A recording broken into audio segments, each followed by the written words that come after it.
Bem, amigos do blog Ser Flamengo, amigo da Nação Rubro-Negra, Túlio Rodrigues para mais um Política Flamenga, dessa vez, como vocês viram no título, para falar da coletiva do Landim e do Rodrigo Dunche, que foi a coletiva em que eles, vamos dizer assim, oficialmente se lançaram como candidatos à presidência do Flamengo.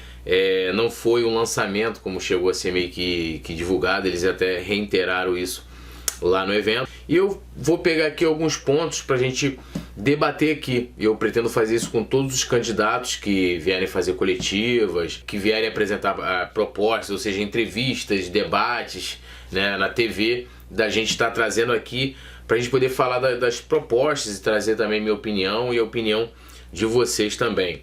Então, para começar assim, para falar da coletiva, vale assim ressaltar que assim, a gente chegou lá e o Landim estava junto com 7 grupos políticos, né? 7 pessoas que estavam representando os grupos políticos, e são a FAT, né? Flamengo Acima de Tudo, Flamais, Flafute, Grupo Raiz, Sinergia, Ideologia e o Garden. E o Landim dá conta com o apoio, como eu já adiantei aqui para vocês, do Maurício Gomes de Matos, que é o atual vice-presidente, do Zico, que falou isso, o vídeo até do Zico na entrevista para o filho dele, o Zico falou desse apoio ao Landim nessa eleição. E em breve, né, o Cláudio Prakovnik, ex-vice-presidente de finanças do Flamengo, vai estar fazendo um comunicado em que ele vai declarar apoio ao Landim também. Destacando a primeira parte da coletiva, né, algumas perguntas, né, foi aberta a perguntas, foi sobre o futebol. Uma coisa que eu achei positiva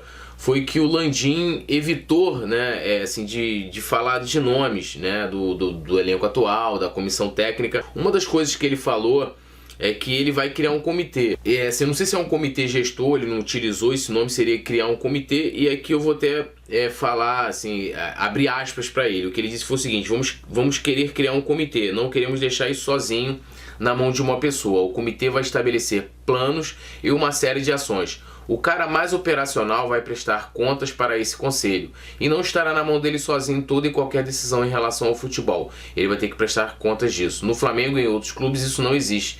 Tem um diretor de futebol que não é diretor de futebol, é um salvador da pátria. Aí ele está fazendo uma crítica. E aí me faz lembrar um pouco do início dessa atual gestão, principalmente em 2013, quando eles estavam juntos, né, vou dizer assim, um grupo original. Eles tinham esse comitê gestor que não deu muito certo, causou até certa polêmica, né?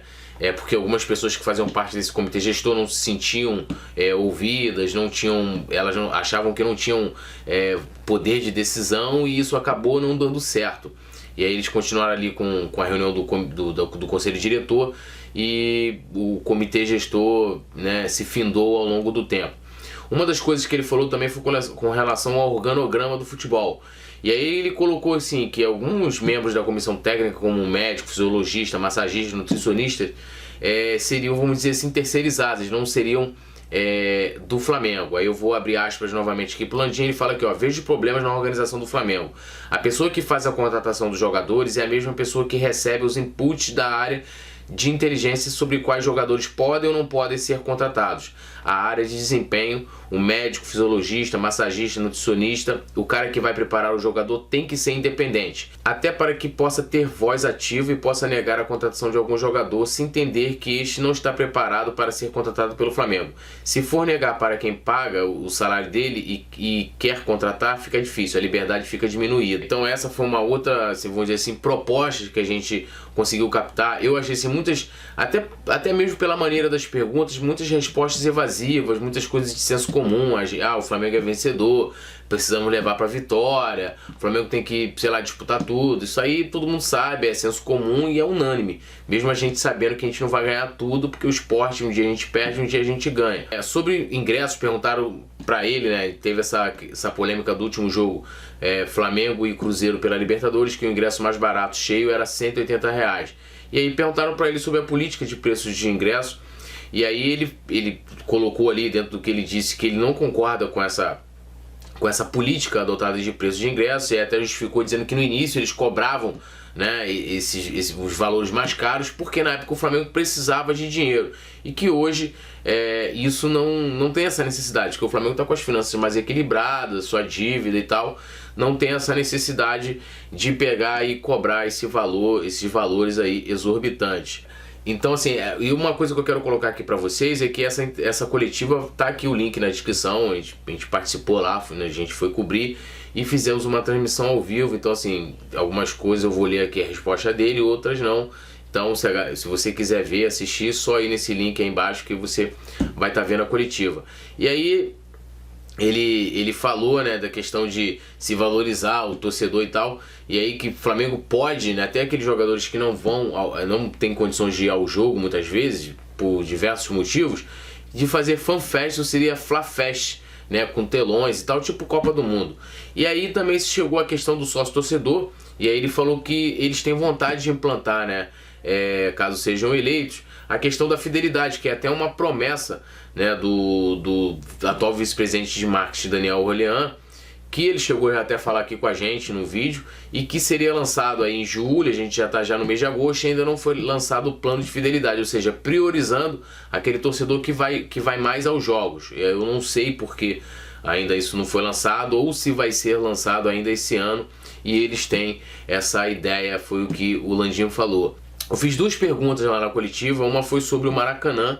Eu perguntei o seguinte, né, diante aí, né, do novo contrato com o Maracanã, eu coloquei a questão do discurso adotado pela diretoria, né, de nós não vamos ter mais intermediários no Maracanã, só vamos jogar lá se a gente for o protagonista, todo esse discurso que mostrou que, né, eles na prática eles fazem tudo completamente diferente.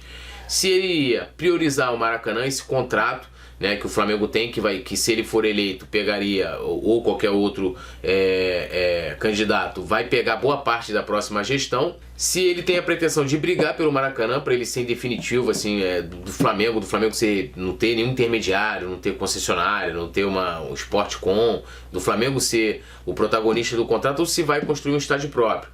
E aí ele colocou ali, né, e depois ele foi endossado pelo Márcio Braga de que a preferência é o Maracanã, e eu não gostei da resposta, que ele falou o seguinte, que vai renegociar o contrato. Eu não gostei disso, né, até porque, assim, eu acho que o contrato não é bom, pelo menos que eu tenho visto nos borderôs, não tem feito tanta diferença ali no que o Flamengo fica no final, a grana. E aí ele usou como exemplo alguns números, né? Por exemplo, se você colocar um estádio de 40 mil pessoas, você vai gastar uns 500 milhões, mais 200 pelo terreno, você vai custar uns 700 milhões, o Flamengo não vai ter essa grana para poder aplicar ali, quanto isso pode render de juros e tal. Isso foi endossado pelo Márcio Braga, dizendo que o Maracanã é do Flamengo, que não pode, né, o Flamengo como, né, tendo uma torcida muito grande no Rio de Janeiro, não sei o que, né, o número de contribuintes e tal, o Maracanã tendo sido feito com dinheiro público, e o Flamengo não poder explorar o Maracanã. Beleza, eu concordo sim que o Flamengo joga no Maracanã, mas que ele seja o protagonista, não que ele tenha um contrato com nenhum intermediário. E aí depois o Rodrigo Duns pediu a palavra lá e deu alguns esclarecimentos com relação à ilha, né, que eu também usei a ilha como exemplo, que a ilha também era um discurso, era um seguro para o Flamengo continuar brigando pelo Maracanã ou para o seu estádio próprio. E aí ele falou que tá correndo lá no clube, né, uma comissão e para prestar esclarecimentos, tá rolando lá a investigação no clube, que ele vai ter uma reunião para prestar esclarecimentos aos conselheiros sobre os gastos da ilha, mas que ele considera encerrada a questão do acidente, né? Porque acidentes acontecem. Beleza, eu concordo que acidentes acontecem, sou obrigado a discordar disso do Rodrigo, porque não é questão de somente um acidente, é questão de que você tem a possibilidade de uma fundação, que é onde foi colocada uma torre, era menor, ela não era apropriada. Repetindo, tem um vídeo que eu fiz falando sobre a ilha aqui, em que a do Botafogo, que era menor, a torre menor do que a nossa, tinha a fundação 3 vezes maior.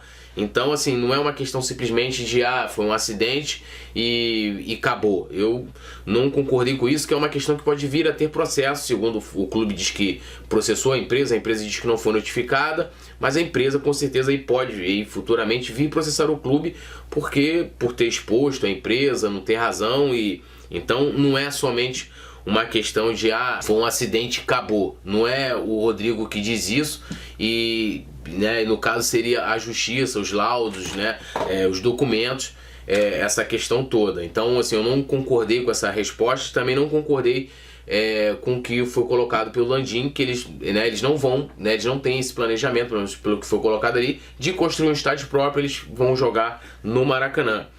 Outra coisa interessante que foi perguntado sobre o Valim, e aí o Landim confessou ali que o Valim anda meio afastado nesse início de processo eleitoral, né? E aí ele até justificou com relação aos desgastes dele na eleição anterior, mas falou que caso ele seja eleito, as portas vão estar abertas pro Valim dentro da gestão. Ele falou também de uma criação de uma vice-presidência especial para as embaixadas e consulados, que teria o Maurício Gomes de Matos à frente, que ele tem um projeto e tal.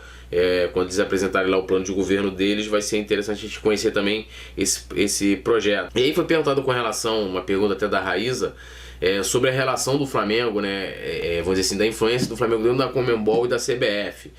Eu não gostei muito das respostas, que não foram respostas assim, nós vamos fazer isso, foram respostas muito genéricas. O Flamengo o presidente tem que fazer isso.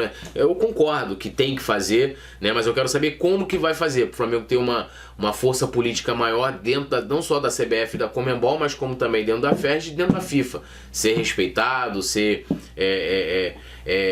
visto, ser notado, né, e a gente vê que o Flamengo não tem espaço nessas entidades, né, por questões aí de relacionamento, até mesmo do Bandeira, questões pessoais e tudo, né? E também lembrar, o que eu gostaria de lembrar aqui, até isso foram as coisas que foram faladas aqui, não foi apresentado uma proposta de plano de governo, nada disso. Foi somente uma apresentação dos nomes. Uma coisa que eu gostaria de falar é da abertura que foi feita às mídias independentes, e não só de ter convidado a gente, mas de ter deixado a gente fazer perguntas em coletivas. Pô, Túlio, mas isso é besteira, não? Mas que muitas vezes a gente nós somos convidados para certos eventos, muitas vezes no clube também, mas a gente não pode fazer perguntas, somente a imprensa tradicional. E tanto que eu tive a oportunidade de fazer 2 perguntas, assim como outras mídias lá também. Então isso é bem legal e tá aqui minha opinião. Eu acho que o Landim vem bem forte pela questão dos grupos, né, pelos apoios que estão por trás dele, né, e do Rodrigo Duns. Então, assim, você chegar com 7 grupos políticos do Flamengo, né, e com o apoio do Márcio Braga, é uma coisa relevante. Então, acho assim que eles estão assim, muito fortes nesse início aí do processo eleitoral, que se inicia aí oficialmente no mês de setembro. E eu quero aqui agradecer a vocês, tá? Se você, mais uma vez, quiser assistir a coletiva inteira aí do Landim e do Rodrigo Duns, o link está aqui na descrição. Se você não é inscrito, se inscreva aqui no canal, deixe seu like, compartilhe esse vídeo, deixe aí no comentário o que você quer saber sobre a política do Flamengo, sobre bastidores, sobre estatuto. Vamos procurar aprender juntos, vamos procurar saber, vamos procurar estudar. E vamos ter mais vídeos sobre o processo eleitoral do Flamengo. Acho que vai ser bem bacana a gente estar fazendo aqui, não só entrevistas. E amanhã vai estar saindo um vídeo aqui sobre os grupos políticos do Flamengo. Algumas pessoas mandaram aí nos comentários: pô, Túlio, fala dos grupos políticos e tal. Eu vou estar trazendo esses grupos políticos e também o mapa desses grupos políticos dentro do processo eleitoral do Flamengo, não só desse ano de 2018, mas também dos anos anteriores. Se quiserem me seguir, né, nas minhas redes sociais, os links estão aqui na descrição. Tamo junto, até o próximo vídeo e saudações rubro-negras.